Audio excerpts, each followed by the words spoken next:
বিনাশকালে বিপরীত বুদ্ধি, আর এই প্রবাদটা পুরোপুরিভাবে মিলে যাচ্ছে বিজেপি পার্টির সাথে। বিজেপি যেভাবে চলছে আর যেভাবে কাজ করছে, যদি তারা এভাবেই চলতে থাকে তাহলে এই পার্টির পতন নিশ্চিত। আর এই বিনাশের আসল কারণ হবে বিজেপির দুজন শীর্ষ নেতা, একজন নীতিন গাডকারি ও দ্বিতীয়জন ধর্মেন্দ্র প্রধান। শিক্ষামন্ত্রী ধর্মেন্দ্র প্রধানের বিষয়ে আপনাদের কি বলবো, আপনারা সবাই জানেন। শুধুমাত্র তার ব্যর্থতার জন্য আজ বিরোধী পার্টিগুলো সেই মুদ্রা পেয়েছে যেটা তারা অনেক সময় ধরে খুঁজে আসছিল।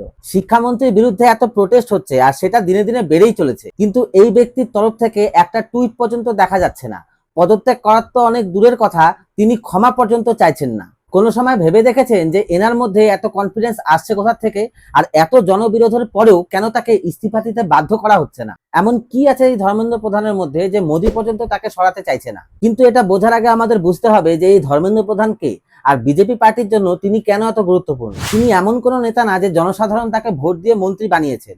আসলে তিনি বিজেপি পার্টির মধ্যে থাকা সংগঠনের এক ব্যক্তি, আর বিজেপি পার্টিতে সংগঠনের গুরুত্ব অনেক বেশি। ধর্মেন্দ্র প্রধান উড়িষ্যার এক ওবিসি পরিবারের ছেলে এবং তার বাবাও এই বিজেপি পার্টির থেকে সাংসদ হয়েছিলেন, মানে তিনি রাজনৈতিক পরিবার থেকেই এসেছেন। আর কলেজে থাকাকালীন তিনি এবিভিপি জয়েন করেন, যা আরএসএস এরই একটি ছাত্র সংগঠন। আর তাই তিনিও সংগঠনের সাথে অনেক আগে থেকেই জড়িত ছিলেন, আর তাই তাকে আলাদা আলাদা রাজ্যে ভোটের দায়িত্বও দেওয়া হয়। আর সব থেকে বড় ব্যাপার হলো ধর্মেন্দ্র প্রধান উড়িষ্যাতে বিজেপিকে স্ট্রং করার জন্য গ্রাউন্ড লেভেলে কাজ করেছেন। একসময় উড়িষ্যাতে বিজেপির নাম নেওয়ার লোক ছিল না, আর আজকের সিচুয়েশনে বিজেপি উড়িষ্যাতে একটি স্ট্রং পার্টি, আর সেটার পেছনে এই ধর্মেন্দ্র প্রধানের অনেক গুরুত্বপূর্ণ ভূমিকা আছে। আর এমন ব্যক্তি পার্টিতে খুব কষ্ট করে পাওয়া যায়। তার এই যোগদানের জন্য তিনি বিজেপি থেকেও অনেক কিছু পেয়েছে। 2014 সালে যখন বিজেপি গভর্নমেন্ট পাওয়ারে আসে তখন সর্বপ্রথম তাকে পেট্রোলিয়াম মিনিস্ট্রি দেওয়া হয়। তার সময়কালেই উজ্জ্বলা যোজনা চালু করা হয়েছিল, যেখানে দেশের কোটি কোটি গরিব মহিলারা ফ্রিতে গ্যাস পেয়েছে। তারপরে তিনি স্কিল মিনিস্ট্রি, স্কিল ডেভেলপমেন্ট এইসব সেক্টরেও মন্ত্রিত্বের ভার পেয়েছেন। এরপর তাকে 2021-এ দেশের শিক্ষামন্ত্রী হিসাবে নিযুক্ত করা হয়। মানে বুঝুন, একটি ওবিসি চেহারা, নিজের রাজ্য উড়িষ্যার একটা বড় নাম, আর সংগঠনের একজন ভরসাযোগ্য মানুষ।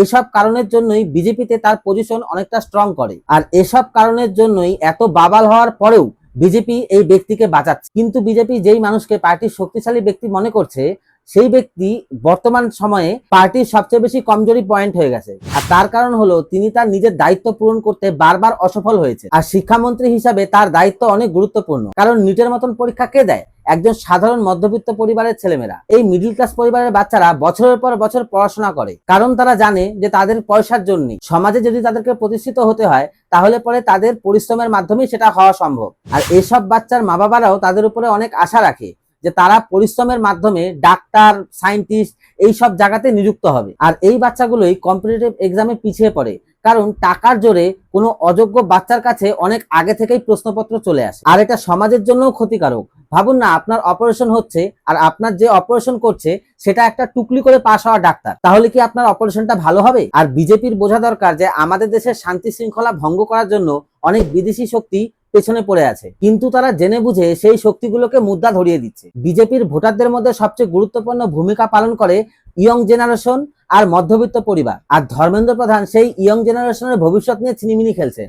হ্যাঁ, আমি মানছি যে তিনি নিজের হাতে সেই পেপার লিক করায়নি, কিন্তু যেহেতু তার ডিপার্টমেন্ট থেকে পেপার লিক হয়েছে তাই দায়িত্বও তাকেই নিতে হবে। আর অন্যদিকে নীতিন গাডকারি মধ্যবিত্ত পরিবারের দিকে E20 পেট্রোল জোর করে চাপিয়ে দিচ্ছে। এই E20 পেট্রোল নিয়ে যখন সাধারণ মানুষ কিছু বলতে চাইছে তখন সরকার সেটা না শুনে উল্টা বলছে যে এটা পেড প্রমোশন, যে টাকা দিয়ে এগুলো করানো হচ্ছে। কিন্তু সেই কমপ্লেনের মধ্যে এমন অনেকেই আছে যারা হয়তো বিজেপিকেই ভোট দেয়। আর এসব কারণের জন্য ইয়াং জেনারেশন এবং মধ্যবিত্ত আস্তে আস্তে বিজেপির থেকে সরে যাচ্ছে। বিজেপি পার্টির নেতাদের একটা জিনিস বোঝা দরকার যে এক বালতি দুধে যদি 1 ফোঁটা বিষ পড়ে যায় তাহলে গোটা দুধটাই নষ্ট হয়ে যায়। আপনারা দেশের জন্য অনেক কিছু করেছেন আর ভবিষ্যতে হয়তো আরো করবেন, কিন্তু কিছু কিছু নেতার জন্য আপনাদের যে ভালো দিকটা সেটা ঢাকা পড়ে যাচ্ছে, আর সেটাই খুব ভালো করে বিবেচনা করার দরকার, না হলে পরে পতন নিশ্চিত। E20 পেট্রোল সরকার কিভাবে সাধারণ মানুষের উপর চাপিয়ে দিচ্ছে সেটার উপরে আমি একটি বিস্তারিত ভিডিও বানিয়েছি, আপনারা দেখে নিতে পারেন।